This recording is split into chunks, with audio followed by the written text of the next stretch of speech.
Oh, good afternoon from Sedona, and there it is. So she was in the shop at the dealership for about 7.5, almost 8 weeks. And we have a resolution, or they were able to discover a resolution as to the clattering, the valve train clatter really it was beyond annoying. It got absurd. And so when they ended up taking the cam chest, or taking a look at the camshaft and the lifters. Oh, by the way, this is a 2024 CVO Road Glide. Okay, so this is the 121 VVT engine. And what had happened was, it was really after about 200 miles. Now, I know that the M8 is a clatter trap. This is like my fourth one, and the first one was a 2021, quiet as had that nice swish sound that like the twin cams had. And then my second was a 114, and it was clattery. My third was a 117, and it actually wasn't too bad. But this one was very loud and very clattery. So what had happened was, one hydraulic lifter had failed. It simply would not pump up.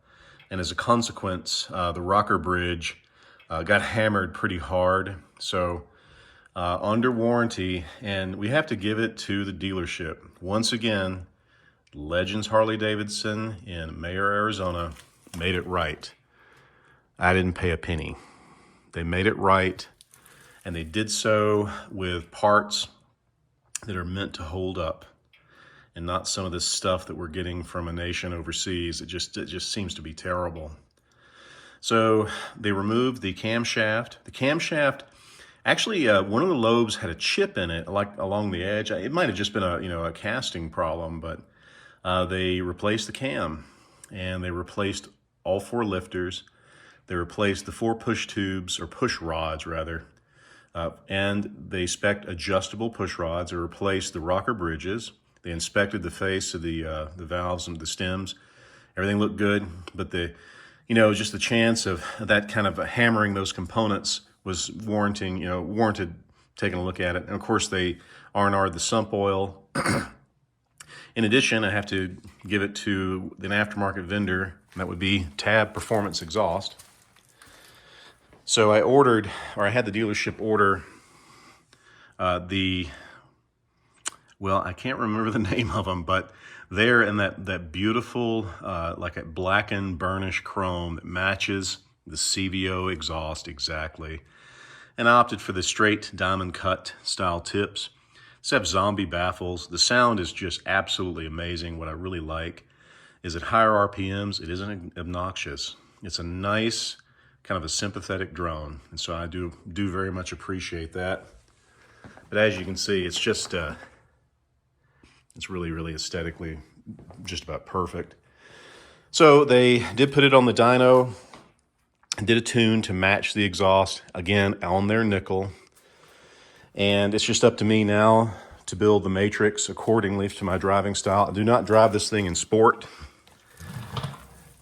And the reason why is the throttle. I think I covered it before. The throttle is extremely sensitive on tip-in and sport.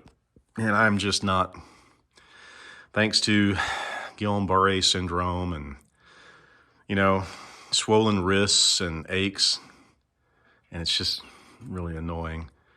I just don't have the manual dexterity to modulate that sensitive throttle. So actually, my favorite mode is weather mode, but I run it in road mode. It does just fine. So we're going to build a rider matrix around road mode. I'm going to put at least, I'd say 200 miles on it this coming weekend. I put a couple hundred miles on it when I got it home from the dealership. I took a nice ride.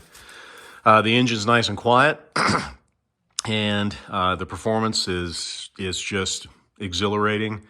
But once again, I have to tell you, the handling of the new frame, the 2024 Tours, is truly remarkable. It has some of the most intuitive inputs, and what I mean by that is, I just finished kind of getting it all cleaned up, is if you're used to the existing, like the 2023 and previous Tours, They're wonderful handlers. They're amazing handlers. They handle low speed superbly at higher speeds or road speeds.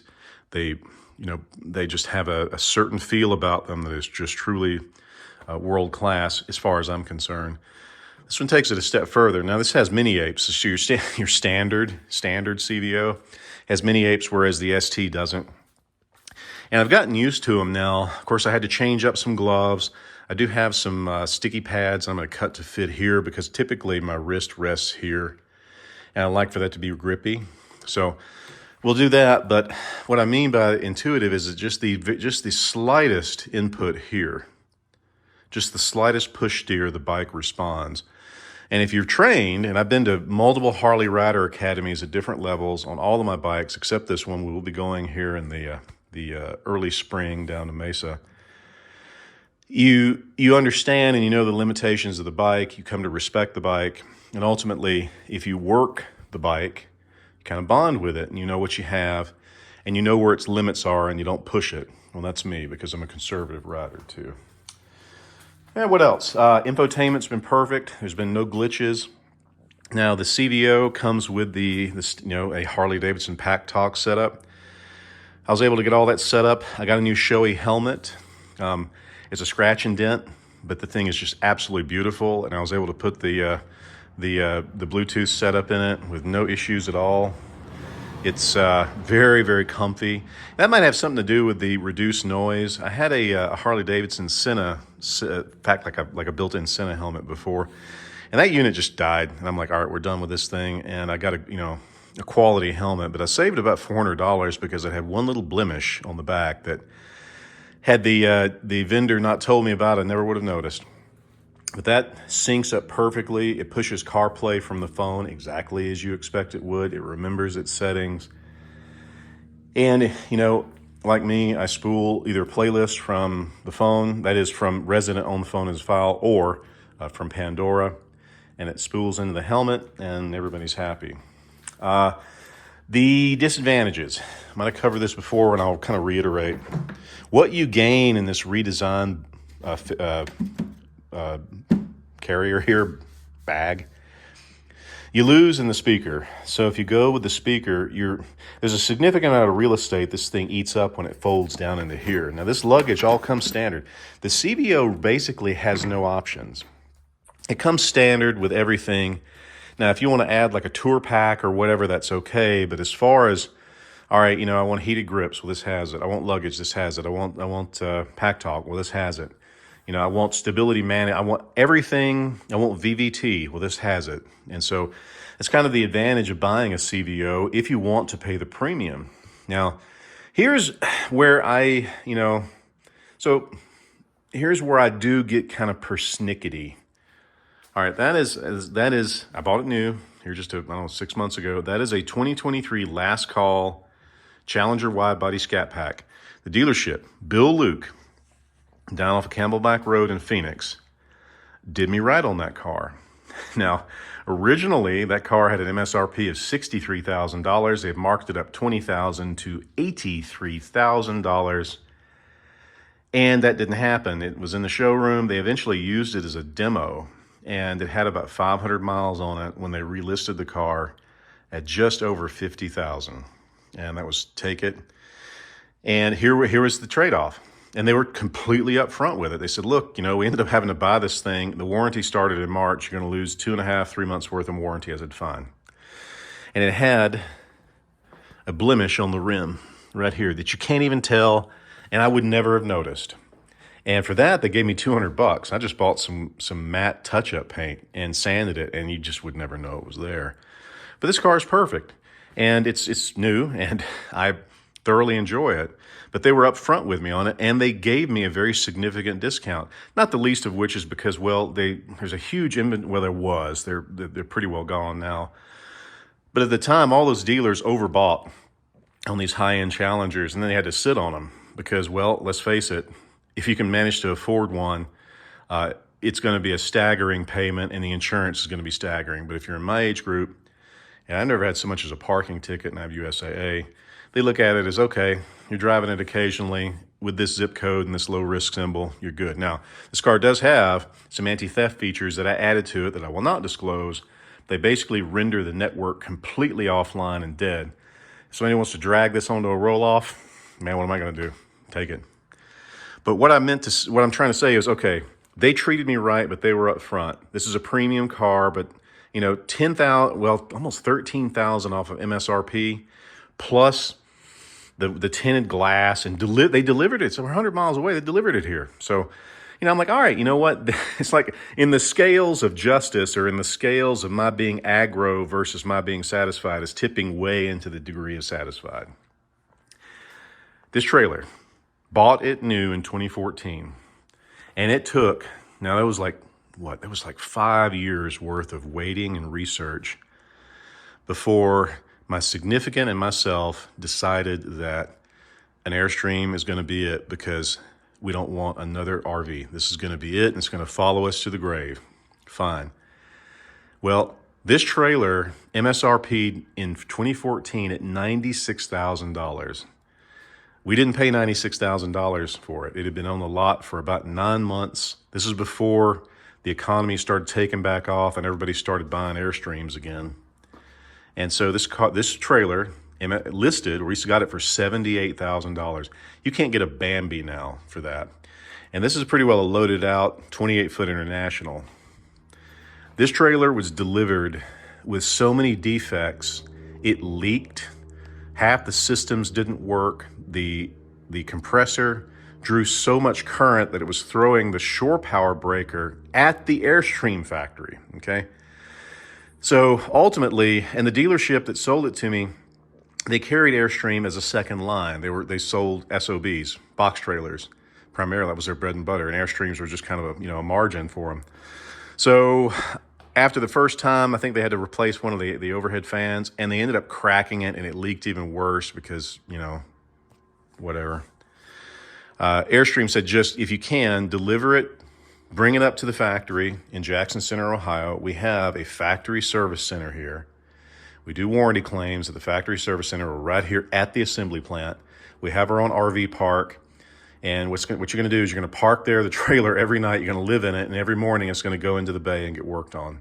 And so for 1 week, then they assign you a technician. And the little Amish kid they assigned to me went through this trailer from one end to the other and did everything I asked him to do to fix it.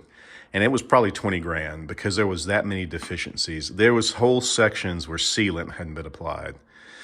So as it comes to, come to find out, I took the factory tour when I was there, and I happened to look up at like at each different station. So you had you had a frame station, you had an axle station, you had like a hardware and cabinet and casework station that have a stanchion, right? Tell them Navy. And they would have this year's quality control report by month. And so it started in April of 13. This trailer was made in October of 13. This was an early 2014 model. In October of 13, the graph went down to 500 out of 1,000 units are getting, warranty claims. They were just that bad.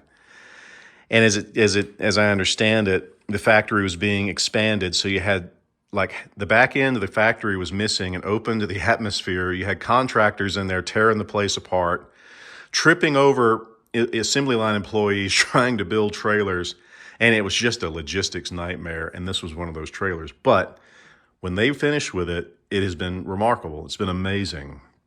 No problems. But I've taken extraordinary care of this thing. And when it's not here in use, it's undercover storage. But the point is, this CVO is in that territory. You don't expect it to have problems. You are making a conscious decision to spend a lot of money because, I don't want to buy another Harley Davidson. I want this thing to be the perfect bike for me. And after sitting on it, and they were kind enough to let me test ride it and stuff. Well, I was an excellent customer. And so, it kind of goes without saying, but I'm like, all right, this bike's going to work. I don't need to do anything to it. I can just get on it and go. And so I had a very high expectation. Of course, that goes with the price tag. This is a $45,000 motorcycle. That's just crazy. I mean, $5 more grand, you have that.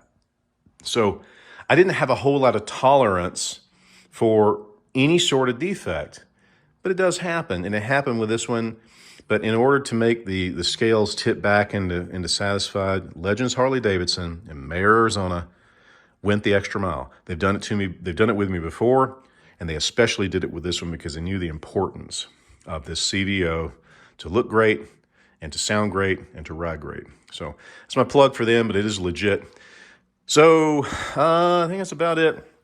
Like I say, about the only thing I'm going to do is just add a little bit of sticky, like the sticky grip. I'm just going to cut a few strips to fit because my glove and the meat of my thumb just kind of typically rests there. But it's more important on the throttle side. I do really like the adjustable grips or the adjustable controls. They're nice. I've kind of gotten the telematics system down. So now it's like if I were to go back to the older system, I guess I would be lost. The heated grips are 3. So there's 3 settings. So first push, you get 3, and then 2, then 1, then off. These things get very warm. And so with my full Thinsulate gauntlets on after about 5 miles, I was feeling it, and I was like, all right, this is very outstanding. Other than that, the exhaust definitely gives it what it needed. And, I'm looking forward to many years on this thing, and I'm just so grateful.